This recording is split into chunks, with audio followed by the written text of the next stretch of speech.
Please support this podcast by purchasing Tio MacDonald books, found on both Audible and Amazon. Thank you. Hello, this is Tio MacDonald of the East Oakland Times talking in February 2019 with Quentin St. James, the podcaster of the podcast One Main Street Dead Man Talking. If you'd like to speak or correspond with Quentin St. James, any letters can be forwarded. Just send them to P.O. Box 11572, Oakland, California 94611. And those letters will be sent to Quentin. Thank you so much for calling. Thank you for your time, Quentin St. James. Thank you. I'd like to take an opportunity, to explain the name of the program. One Main Street is a physical address for the California State Prison, San Quentin, where death row is housed. And I am a death row inmate, and the Dead Man Talking is my attempt, with one foot, from the grave, so to speak, that to reach out and share some thoughts and concepts that I've come to embrace.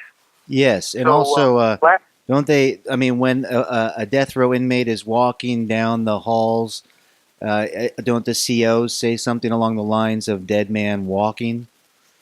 It used to be, and sometimes, tongue in cheek, they'll do that. Depending on who the inmate is. Most of the time, they just holler escort now. That's the reality of it. Because we live in a politically correct era in this postmodern generation. So that's a lot of things that they used to do have now become incorrect. Yes. So but a lot of us embrace it. It's kind of our red badge of courage. So if anyone's out there is familiar with that title, Red Badge of Courage, sing out and let me know. It's a good book by Stephen Crane. So, well, what do you mean this red badge of courage? What is the red badge of courage? Being a death row inmate? Well, a red badge of courage is a war wound. When you come back from a battle and this call and your telephone number will be monitored and recorded. The inner circle of your fellow combatants, they see the wound and they go, I tested, tried, true. And in the criminal element, gang worlds, death row inmates are looked up to because they know most of them, they know they're headed this way, and that's their, that's the wound for living, that lifestyle. And ultimately, they figure, either the grave or we're going to end up on death row eventually. And it's a reality. It's sad, but it's true. Yes. How about yourself? How has your viewpoint on being a death row inmate evolved over the years? Well, when I first got it, it was. It wasn't, it was kind of a wake-up call. First of all, I was in prison when I caught this case, okay? So it was a rude awakening for me, and especially, the way that it went down. You find yourself, all of a sudden being implicated in something by people that you trusted, that you put your life in their hands, that you stood alongside, fought with, and got into all kinds of nefarious activities, and get sacrificed like that, and then get, soldier up, take it, and go your way. And then the real hard part is that you're forgotten about, Yes. So, but then, you kind of settle into it, and it's like anyone who gets a a prognosis of a terminal disease. Mm-hmm. And then there's different ways that people react. For me, it was a time, a real solemn experience, and that caused me to do some introspection and reflection, review of my life, wasted opportunities. Yes. And realizing, the bottom falls out, and everything that you invested your life into is gone, and you're alone. And how about This that? call and your telephone number will be monitored and recorded. then there's this sense of guilt, shame, and that rejection from what you was running with, and now being. Excuse me? Oh, okay. Thank you, Quentin St. James. I just had a question about that because it sounds like you're talking about guilt in a bigger perspective, meaning a guilt over a way of living. And Yeah. so death row, the isolation of death row brought that way of thinking to you, whereas before on the main line, you were out there doing a gang activity. Yeah. Well, I prefer the word gant as to gang activity. Okay, you're galloping along, walking along in life, wherever you're at. Yeah. There's life in prison. It's a microcosm of the macro world, and it's very toxic. It's a lot worse than the inner city ghetto and activities during and around the red light district areas and so on and so forth, right? So, but it's really toxic. It's kind of all the ills of society are not just here, but the victims of the ills of society are coagulate here, and it's it's kind of it has a desensitizing on you. Where Yes. this is what life is. Yes. Yeah. Okay. But let me wake somebody up right now. You said that isolation. Okay. Here's a fact about a death row sentence.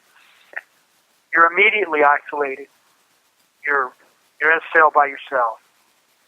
The only way you get out of that cell is with waist restraints after a strip search. Everything you get comes to your cell. Food. You get a shower 3 times a week. You're handcuffed, taken down to a shower, and given 5 minutes to shower, and then handcuffed and brought back to your cell. Visits. You're handcuffed, taken to your visiting area, your visitor, then unhandcuffed when you're in there, and then handcuffed again when you're taken back.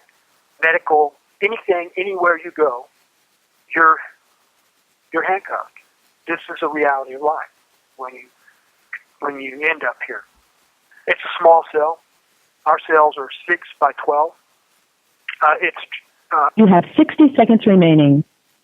It's Dragonian, and at that, I'm going to have to call back. Okay, very good. And when you do call, let us know if they put you in isolation when you were initially brought to death row. Okay. Thank you. And this is Quentin St. James, and his podcast is One Main Street, Dead Man Talking. Quentin St. James is on California's death row, and we, as listeners, are learning about him as a man and his way of life in the past, and we'll get into his way of life in the present. So Quentin St. James will be calling right back. Thank you.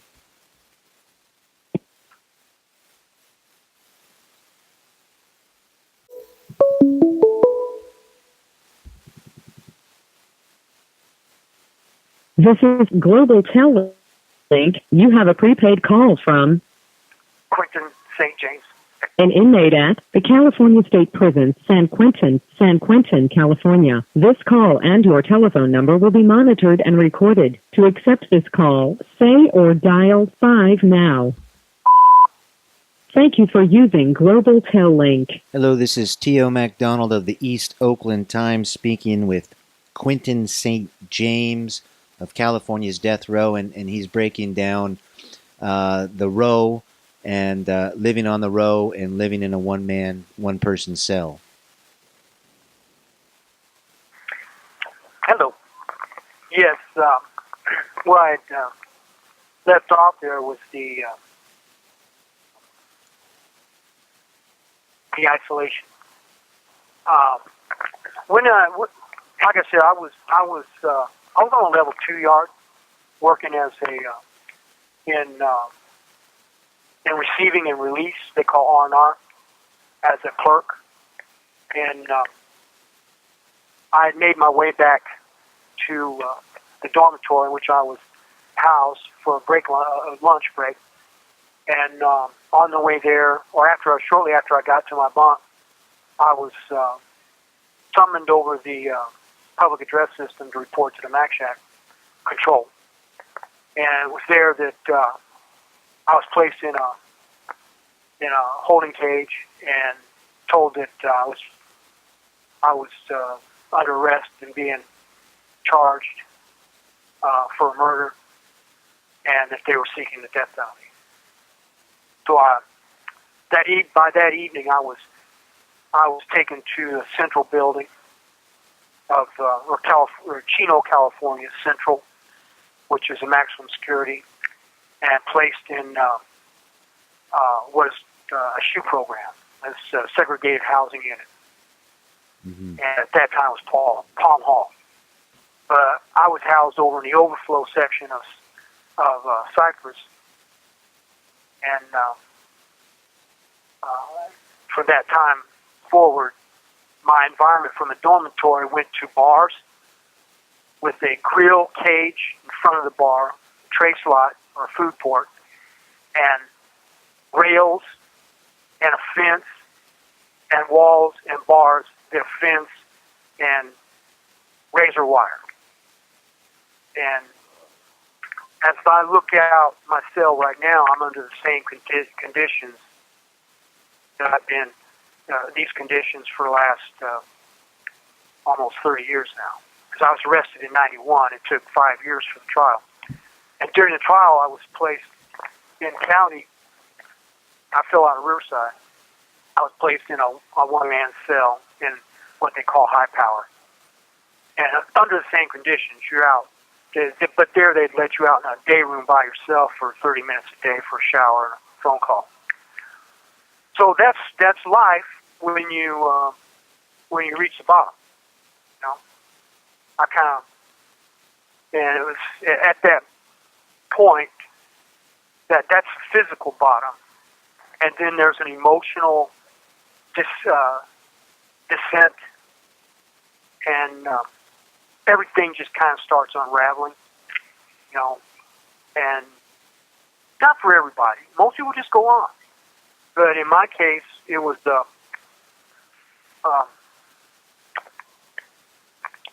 life-altering experience. Mm-hmm. And not many, even where I'm housed at today, have come to that. They're still in the game. You know, they're still just going in that same direction. And a few of us, you say most. This call and your telephone number will be monitored and recorded. I stumble here because I don't want to, yes, categorize anyone. But most people just, they look at this is the bottom. There's no way up. So why change? What is there? What's the motivator to change? Just go on. It's kind of like when the Titanic was sinking, the band struck up and everybody was partying, right? And but for me, like a person who gets a terminally ill diagnosis, it caused me to think more about not just this life. I started thinking more about, afterlife. And so I started looking for answers. Yes. And where I started looking for answers was I did an inventory.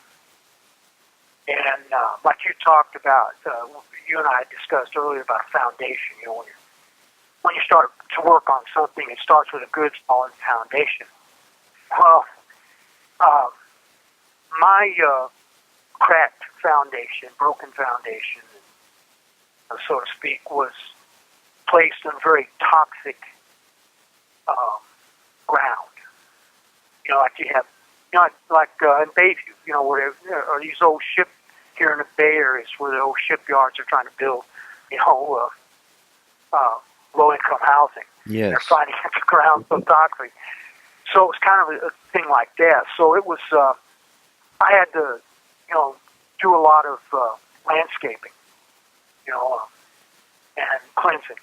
And then after that, landscaping, and then go to work on the foundation.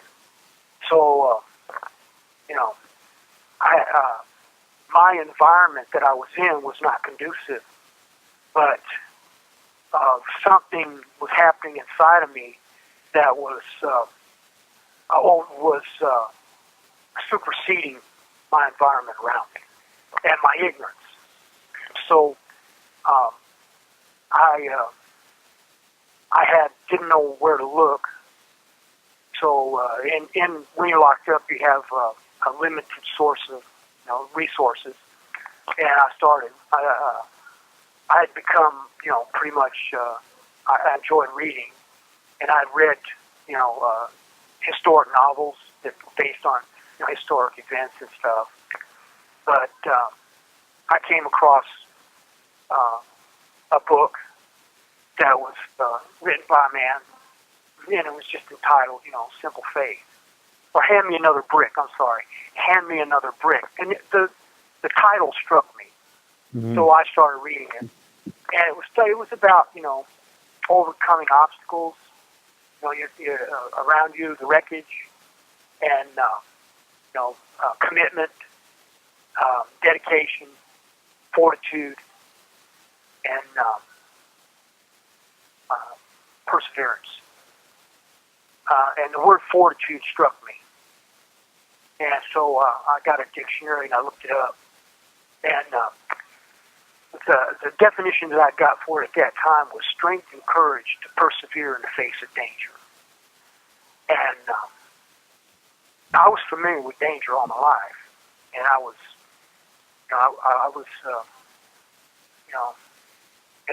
you have a warrior mentality, right? It's about, a lot of times there's some elements of honor and duty involved in it, right? Mm-hmm. And loyalty, to your fellows and such. So I had inadvertently experienced those things, and so I could relate with it, but this time on a more positive goal, and with that, I had this obtained a spiritual connection, and so that's where it kind of started with me. The spiritual connection happened before the book or after the book, the brick book? It was happening from the very time that they arrested me. I don't want to tell that story because people will think I was on something, but it was profound, and it kind of it grew, as I went through those dark periods, Yes, and the East Oakland Times has a podcaster named Christian who had a similar situation where in county, after being arrested for his, death penalty conviction, but still in county, he hadn't. But anyway, he went through. This call and your telephone number will be monitored and recorded. A profound religious experience in county, and he's been a believer in Jesus for a good 30 plus years since 86. I think I know. Who we're talking about. So, but that's all right. Yes, and I, in this postmodern generation, religion has very negative connotations to it. I don't stay away from that word. I use spiritual because, for me, it started. It's like an awakening. All right, and all of a sudden, you have there's a personality that supersedes your own, and it's a presence that it's almost schizophrenic, but it comes along. That presence comes alongside, and now becomes like a best friend you ever had. It's helping you.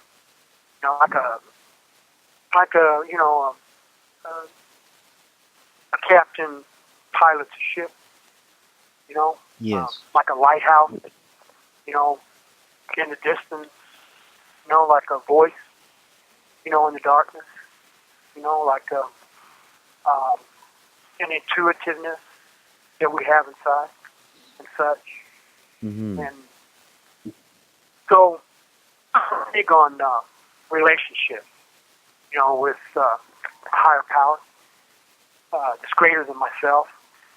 And I'm being very selective here because of, I know most of the people I'm going to be talking to are not real familiar with the real religiosity terms and such. And those that those that are listening and have this, these, real religious inclinations and such, I have no problem speaking with them, and I know they'll bear with me. Okay?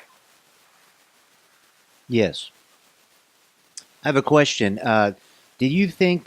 Were you defining yourself in relation to the group, and their definition of self was,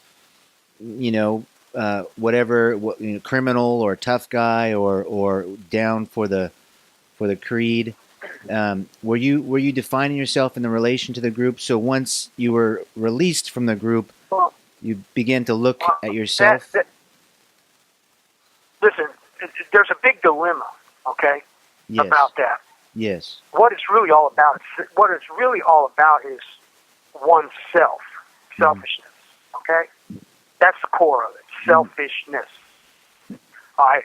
Most of the time, a person, enters a group, it's about what can I get out of this group and what can this group do for me. All right. And that cuts across, many different genres of lifestyles. All right. But you're talking about the psychological component to it.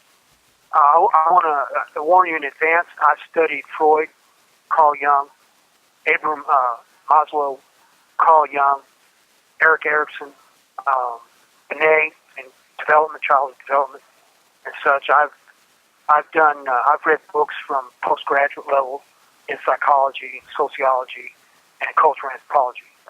So, like I said, my quest started with education. That's where I look for, a lot of the answers. And I even sought therapy. And what I found through those avenues were more puzzles. So I never really found, real answers for me. But Yes. there was what you call a consensus of, the ills of of mankind in general. Yes. You have 60 seconds remaining. And I guess I'm going to call back. I have one more call left. Okay. We might, segue into some of that. Very good. Thank you, Quentin St. James. The call is very appreciated, and we'll be back momentarily. Thank you, Quentin St. James.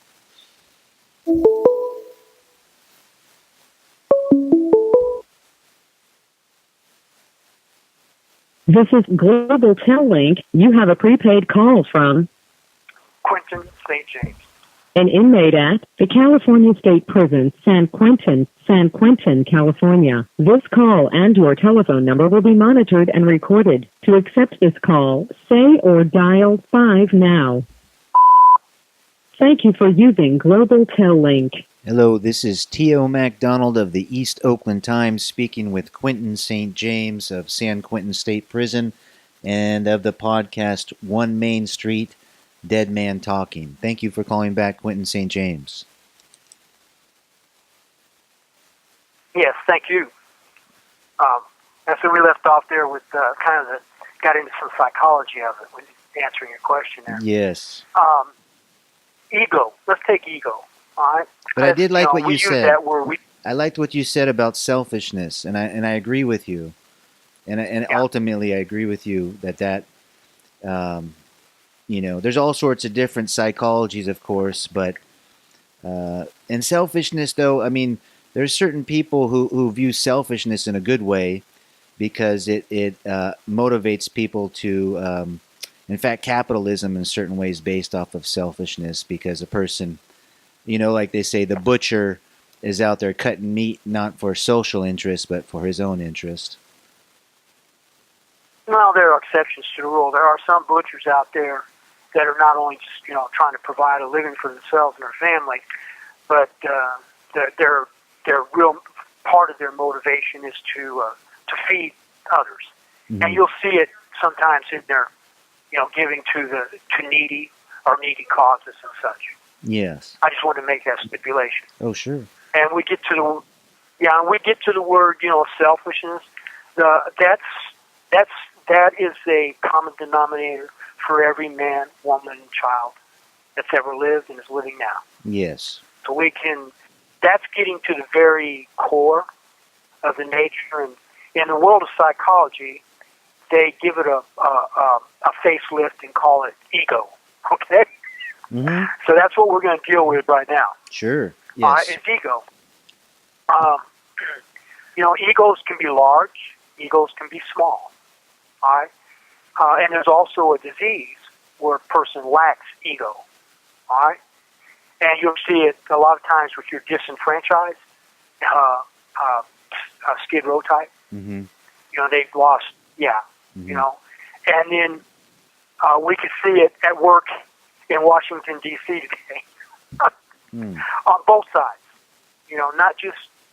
Not just one group, but in all the groups that are involved there, right? They have their, these are people who are very at the top, forefront, and, figureheads for their agendas and movements and such, and they put off this facade that, they're actually working for the common good of all, and in the background they're doing things and making all the motions that promote their agenda, and it's about their image and their goals and their purposes and what they want to do, and most of the time they're masked and kept from us. So we don't really see what's going on. It's the case of Wag the dog. Say that one more time? Okay. Wag the dog. Wag the dog. Yeah, it's a euphemism for, the dog's tail wags, and so you pay attention to that, you don't see what the dog's doing. Yeah, but if you wag the dog, you don't see what the tail's doing. Great. It's kind of yeah. So the politicians have a strong sense of wanting to exert themselves as an authority, as someone to be looked up. So that's ego, and then you contrasted that with the Skid Row type, who has lost all sense of self and is, identified with addiction. Those are just two sides of it. Now look, you see that in entertainment world, all kinds of personalities. There's all these organizations, even like GM, they have this figurehead CEO that's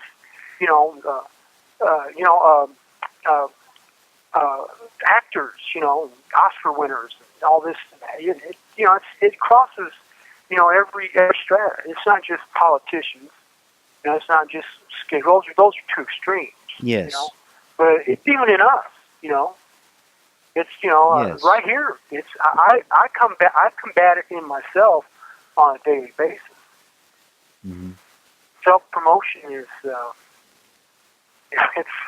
it's a drug.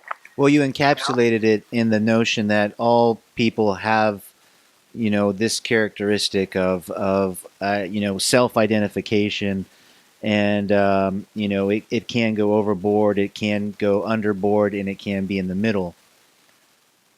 Yeah, But it's the other thing is, it's all over the yes, map. yes. Well, the other thing is But that wait a minute, aligning it with higher cause can change things. This call and your telephone number will be monitored and recorded. well, that opens the door for one of my favorite. We were talking about the psychology of it all. One of the things that impressed me most in my studies in psychology, and a lot of people won't agree with me on this, was Abraham Maslow, his pyramid, of basic needs, a hierarchy of basic needs and self-actualization. His model was that the only history he had to do a study in history to say there were only a few people that ever reached the stage of fully self-actualization, and his nominees for that was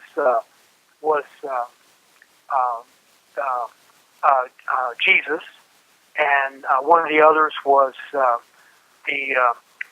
Hindu Gandhi, and people like that. That most of us are mediocrity, don't ever reach fully self-actualization, don't even have the ability to do it. But his co-worker, in his work, Carl Rogers, brought it down to a more human level. He says we're all capable of reaching self-actualization. So he lowered the bar, Mm-hmm. And I agree with Carl Rogers. I agree with a lot of the work they did, especially what they did at St. Mary's College. But if people who know psychology are going to understand what I'm talking about. And those that don't, they can look it up on the internet. Thank God for the internet we have today. The information available to us is phenomenal. Mm-hmm. And it's just, a touch away. I envy you guys, because we don't have it here. But anyways, he brought it down to a more, a level that we all have the opportunity to reach this fully self-actualization, which consists of, these basic needs being met and fulfilling, certain goals in life. And then once we've achieved them, then we start looking out for, the future generations. Mm-hmm. And, I start my program probably when people viewing this with my declaration in life. When life deals you lemonade, when life deals you lemons, make lemonade and share it with a friend. When it deals you crap, turn it into fertilizer or manure and fertilize the flower bed for the future generations, right? Yes. And that's kind of where a fully self-actualized person kind of gets to that point. It's not so much about self and ego, and their goal in life now is to, benefit the future. So you see a lot of people leaving behind foundations and legacies. They're more concerned about their legacy than such. And some good and some bad. But the idea of it is in all of us. Yes. This call and your telephone number will be monitored and recorded. I hear that. I hear the idea of building. So the potential for that is in all of us. Yes, and Go ahead. and that foundation.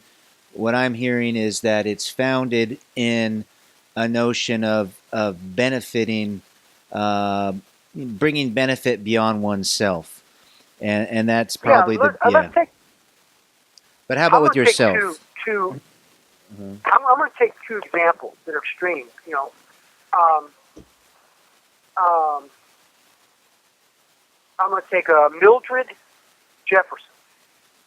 Was a young black woman in the South years ago that didn't have very many opportunities available to her. Mm-hmm. But she desired to strive to reach higher, and she became, as a black woman in her time, came to be a doctor, and which the first black woman doctor, which wasn't available to black women or women in general. And she started a foundation called Right to Life Foundation.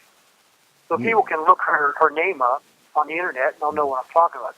That's a benevolent extreme. I'm sorry, a benevolent extreme.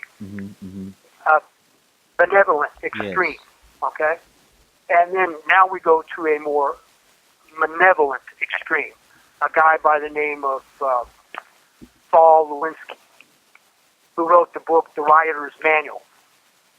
Now, both of these people, you see a work today going on for Right to Life, and another one is on how to get your way and force your way on others and to keep others from expressing themselves and forms of attack and such that are very, very malevolent. Lenin called them his useful idiots. And you have people like Frederick Hegel, who was a racist, and then another person, Margaret Singer, who was a eugenist that believed in, exterminating different ethnic groups or certain types of people that were born, like mentally ill,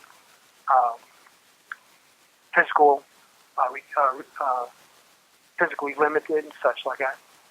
Then we have people like Colin Powell, who rose out of poverty, a single parent, mother, strong character, and influence in his life, and yet in poverty and in the ghettos of Maryland, he rose up to be a remarkable man, and still is today, and such. So what we see in these contrasts is, the opportunities available to all of us. What makes one person in a ghetto or under the culture against certain races and such rise to the top like cream, and causes others to sink to the bottom and become a decaying element in society. Mm-hmm. So I think it has to do, there are several things at play here, and it has, these were people that had strong role models. People were, a parent that had good strong character and was involved in there, and they modeled, yes. They modeled what it means to be, an asset, a valuable asset, to themselves and to the, to those around them, their immediate family members, and also to society as a whole. Mm-hmm. So I think those are some of the things we might want to, you look at where I'm at, what I've done, what my background, what I've come through. I'm kind of a late bloomer, and you'd say, well, what difference does it make, Quentin? It's too late, But yeah, it might be too late for me, but it's not too late for you. You're listening to this. You might be one of those people out there at risk. You might be headed in a direction, and you don't know how quick it can come. I've listened to stories of people who just went out to party one night, have sow a few wild oats, and the circumstances turned out bad for them, and they're right here now. Yes. You never know. Now there are people that earn their way here. They start. You see that commercial, a guy running, and it says You have 60 seconds remaining. No one ever grew up, and to be his ambition in life was to be an outlaw or something, or a dope fiend, or whatever, Yes. So that's where we're going to close. Very good. And I'll catch you guys. I'll catch you guys next week. Yes, sir. Thank you, Quentin St. James, and great discussion on ego. And I saw some good examples there, and I believe that Quentin St. James' message, though, is coming directly to each of the listeners here. Although there are examples of these different things, the message is really being spoken to you, the listeners. So thank you for listening. Thank you, Quentin St. James, One Main Street Dead Man Talking, and look forward to talking with you next week. This is Tio MacDonald, East Oakland Times. All right, my pleasure. Thank you. Bye.